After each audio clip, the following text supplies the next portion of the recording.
నమస్తే. స్వస్తి వాచనంలోని 28వ మంత్రం. ఇది యజుర్వేదము 25వ అధ్యాయము 21వ మంత్రము. ఓం భద్రం కర్ణేభిః శృణయామ దేవా భద్రం పశ్యేమాక్షభిర్యజత్రాః స్థిరైరంగైస్తుష్టువాగుం సస్తనుభిర్వ్యశేమహి దేవహితం యదాయుః. దీని అర్థం ఏంటంటే, దేవాహ విద్వాంసులారా, కర్ణేభిః చెవులతో, భద్రం శృణయామ శుభమును విందుముగాక, అక్షభిః కన్నులతో, భద్రం పశ్యేమ ఉత్తమ దృశ్యములను చూతుముగాక, యజత్ర కర్మయోగులారా, స్థిరైః అంగైః సుస్థిరములగు అంగములతో, తుష్టువగుం సహా స్తుతులను నర్చుచు, తనూభిః శరీరములతో, దేవహితం యత్ ఆయుః దేవుని స్తుతింపదగు ఆయువును, వ్యశేమహి అనుభవింతుము. కర్మయోగులారా, మేమెల్లప్పుడూ ఆరోగ్యవంతములగు శ్రవణాది ఇంద్రియములతో శుభములను ఆలకింతుముగాక, చూతుముగాక, అనుభవింతుముగాక. బలము గల శరీరాంగములతో విద్వాంసులకు దేవునికి హితకరములకు కర్మలను ఒనర్చుచు జీవన యాపనము చేయుగాక. అంటే మనము చెవులతోని భద్రకరమైన శబ్దాలు వినాలి, శుభప్రదమైన శబ్దాలు వినాలి. మన చెవులకు ఎప్పుడూ కూడా అభద్రకరమైన దృశ్యాలు, శబ్దాలు వినే అవకాశం రాకూడదు. చెవులు ఎప్పుడు శుభాన్నే వినాలి. అదేవిధంగా మన కన్నులు ఎప్పుడు శుభాన్నే చూడాలి, అభద్ర దృశ్యాలను చూడకూడదు. అంటే కర్ణేభిః అంటే చెవులతో కానీ, అక్షభిః అంటే కన్నులతో కానీ మనము శుభాన్నే పొందాలి. ఉత్తమ దృశ్యాలను చూస్తూ, ఉత్తమమైన శబ్దాలను వింటూ జీవితం గడపాలి. యజత్ర కర్మయోగులారా, స్థిరై అంగై సుస్థిరమైన అంగములతో, మన శరీరంలోని అంగ ప్రత్యంగాలన్నీ కూడా బలంగా ఉండాలి. తర్వాత మనం ఎప్పుడు కూడా స్తుతులను నర్చే విధంగా, తుష్టువగం సహా స్తుతులను ఒనర్చుచు, అంటే వేదవాణిని, ఈశ్వరుని యొక్క ఆజ్ఞకు సంబంధించిన శబ్దాలను ఎప్పుడు స్తుతిస్తూ ఉండాలి మనం. తనూభిః శరీరములతో, దేవహితం యత్ ఆయుః దేవుని స్తుతింపదగ ఆయువును. ఈ శరీరంతో అంటే మన ఆయువు అంతా కూడా, మన సమయం అంతా కూడా దేవుణ్ణి స్తుతించే విధంగా, ఆ దేవుని యొక్క అనుభూతిని పొందే విధంగా అలాంటి అవకాశం మనకు లభించాలి. కర్మయోగులారా, మేమెల్లప్పుడు అంటే కర్మ చేసే వాళ్ళు ఎల్లప్పుడూ ఆరోగ్యవంతములకు శ్రవణాది ఇంద్రియములతో, అంటే ఆరోగ్యము అంటే కేవలము ఈ ఇంద్రియాలు బలంగా ఉండడమే కాదు, పవిత్రంగా కూడా ఉండాలి. పవిత్రంగా ఉన్నప్పుడే దాన్ని మనము ఆరోగ్యం అంటాము. బలం ఉంది కానీ పవిత్రత లేదు మన యొక్క ఇంద్రియాల లోపల, మన కరణాల లోపల, మన అంగాల లోపల, ప్రత్యంగాల లోపల, అప్పుడు మనం ఆరోగ్యవంతులం కాదు, రోగులమే. అందుకే ఆరోగ్యవంతులము కావాలి. అంటే శుభప్రదమైన దృశ్యాలు చూస్తూ, శుభప్రదమైన శబ్దాలు వింటూ, శుభప్రదమైన మాటలు మాట్లాడుతూ మన జీవితము పరమేశ్వరుని ఉపాసన లోపల గడిచిపోవాలి. బలము పవిత్రతతోని మనము మంచి పనులు చేయగలము. బలము లేకున్నా, పవిత్రత లేకున్నా మంచి పనులు చేయలేము.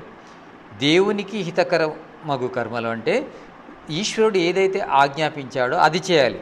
దేవునికి హితకరం అంటే దేవుడు ఆజ్ఞాపించిన కర్మలు మనం చేయాలి.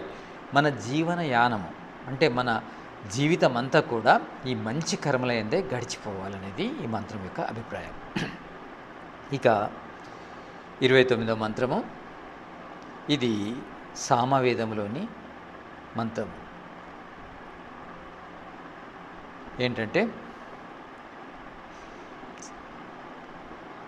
ఓం అగ్న ఆయాహి వీతయే గృణానో హవ్యదాతయే నిహోతా సత్సి బర్హిషి.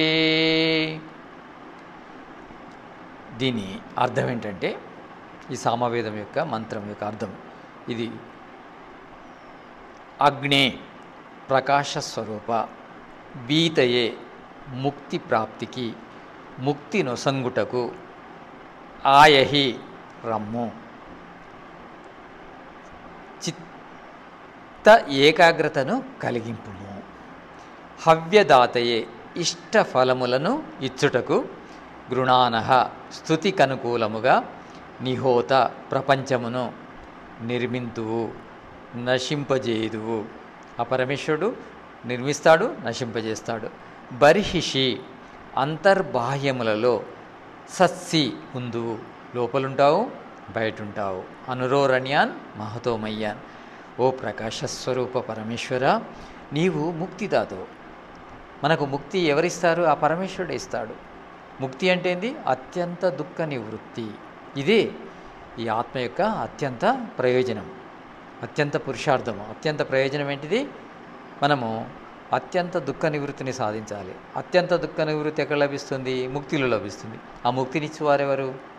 ఆ పరమేశ్వరుడే. సృష్టి సంహారములను నర్తు అంటే సృష్టి స్థితి లయ ఇవన్నీ కూడా చేసేది ఎవరు? ఆ పరమేశ్వరుడే. సత్వకణము, రజోకణము, తమోకణముల నుండి ఈ పంచభూతాల నుంచి కనిపించే జగత్తును తయారు చేసింది ఎవరు? ఆ పరమేశ్వరుడే. అలా తయారు చేసి జీవులకు కావలసిన వ్యవస్థ చేస్తున్నాడు, కర్మఫలాలను సంగుతున్నాడు, భోగాన్ని అపవర్గాన్ని ప్రసాదిస్తున్నాడు స్థితి లోపల. తర్వాత లయం కూడా చేస్తాడు. అంటే 432 కోట్ల సంవత్సరాల తర్వాత ఈ జగత్తు, కనిపించే జగత్తు మళ్ళీ కారణ రూపంలోకి వెళ్ళిపోతుంది. నాశః కారణ లయః, మళ్ళీ సత్వరజతమో కణాలుగా విడిపోతుంది. అది వారెవరు? ఆ పరమేశ్వరుడే. సృష్టి స్థితి లయకారుడు. అతడు ప్రపంచంకు లోపల ఉంటాడు, బయట ఉంటాడు. అనురోరణ్యాన్ మహతోమయ్యాన్. అణువు లోపల కూడా ఉంటాడు, ఆకాశానికి బయట కూడా ఉంటాడు. పరమేశ్వరుడు ప్రతి పదార్థానికి లోపల బయట సర్వత్రా వ్యాపించి ఉన్నవాడు. ఆ పరమేశ్వరుణ్ణి మనము ఎప్పుడు నిరంతరము ప్రార్థిస్తూ ఉండాలి. మా చిత్తాన్ని ఏకాగ్రము చేయుటకు తోడ్పడమని. అంటే మన మనసు స్థిరంగా ఉంటేనే మనకు ధ్యానము సమాధి లభిస్తాయి. స్థిరంగా లేనప్పుడు ధ్యానము సమాధి లభించవు. అదేవిధంగా స్థిరత్వం లేకుంటే ధ్యానము సమాధే కాదు, మామూలుగా ఈ భౌతికమైన కార్యాలు కూడా సక్సెస్ చేయాలంటే, ఈ భౌతిక కర్మలు కూడా ఫలవంతం చేయాలంటే మనకు స్థిరత్వం అనేది అవసరం. చిత్త ఏకాగ్రత అనేది అవసరం. చిత్తము ఏకాగ్రంగా లేకుంటే మనం ఏది సాధించలేము. అలాంటి ఏకాగ్రతనిమ్మని ఆ పరమేశ్వరుని ప్రార్థించడం జరిగింది. ఇక్కడ సామవేదంలోని 2వ మంత్రము. ఇది మన స్వస్తివాచనం లోపల 30వ మంత్రం. ఓం త్వమగ్నే యజ్ఞానాం హోతా విశ్వేషాం హితః దేవేభిర్మానుషే జనే.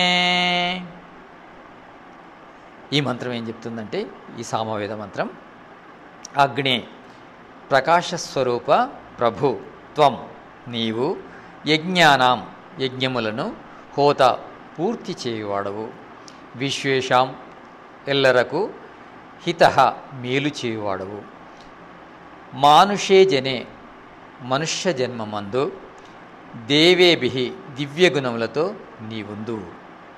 ఓ పరమేశ్వర, నీవు సదా ఎల్లరిలో ఉండి ఎల్లరి కార్యములకు ఫలములను ఇత్తు. నీవెవ్వరికి అహితమునర్పవు, నీవిట్లే ప్రసిద్ధుడవు. ఈశ్వరుడు ప్రకాశస్వరూపుడైన ఆ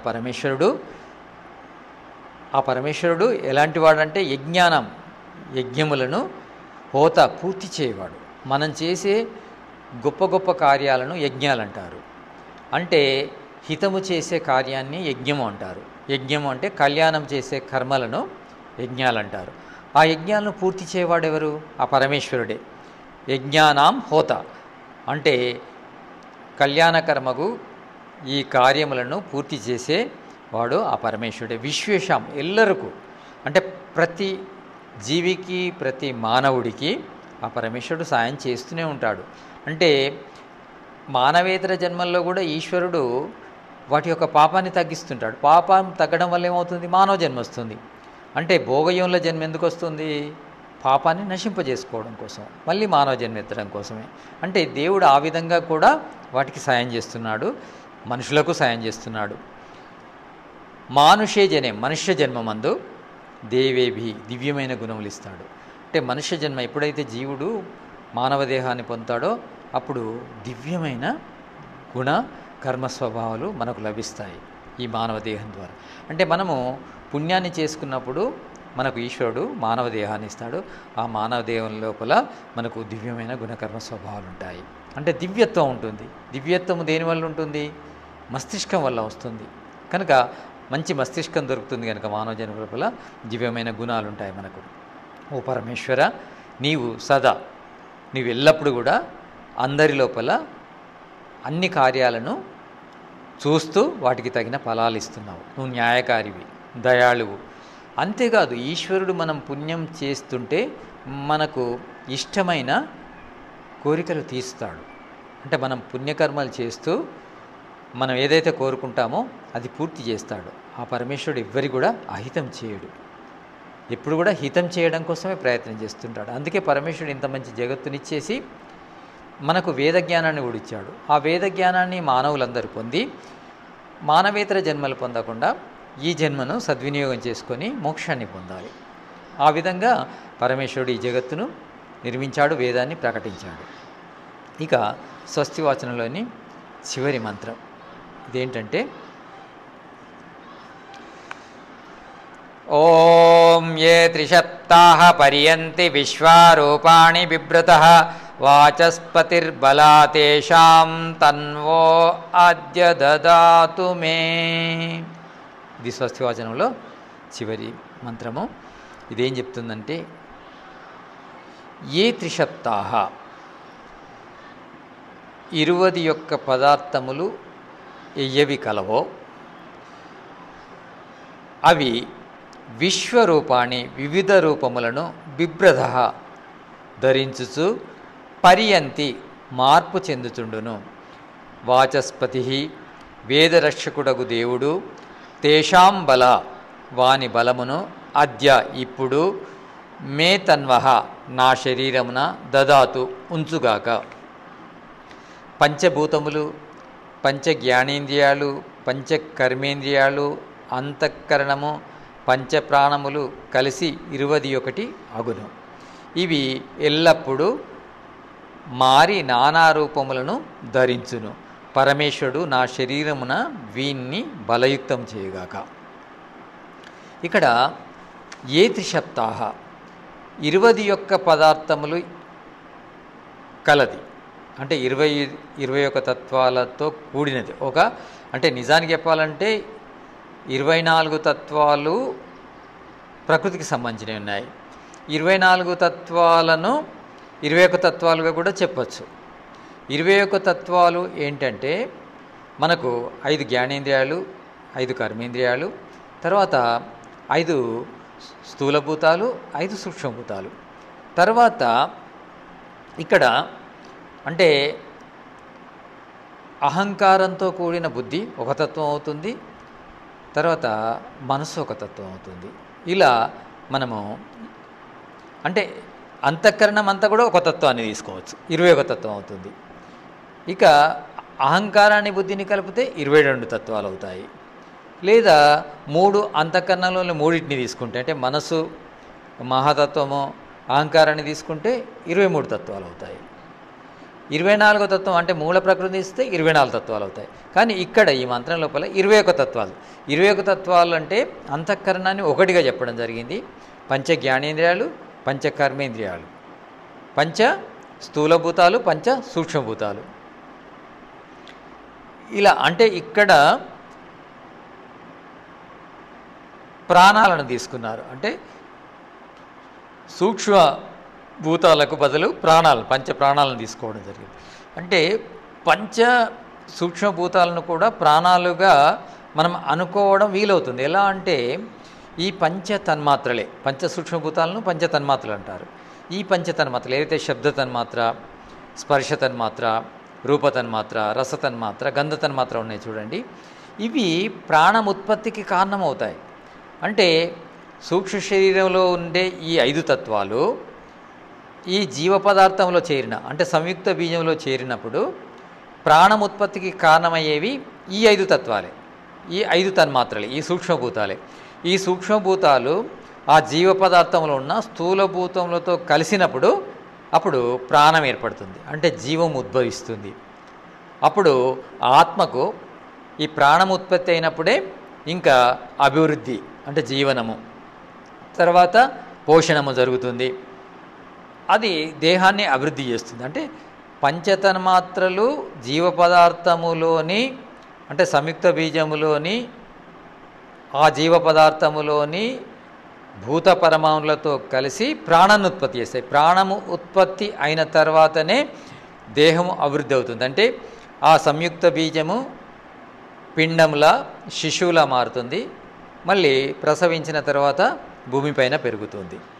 అంటే ఇదంతా ప్రక్రియ ప్రాణము ఉత్పత్తి అయినాకనే జరుగుతుంది. ఆ ప్రాణం ఉత్పత్తికి కారణం ఏంటివి?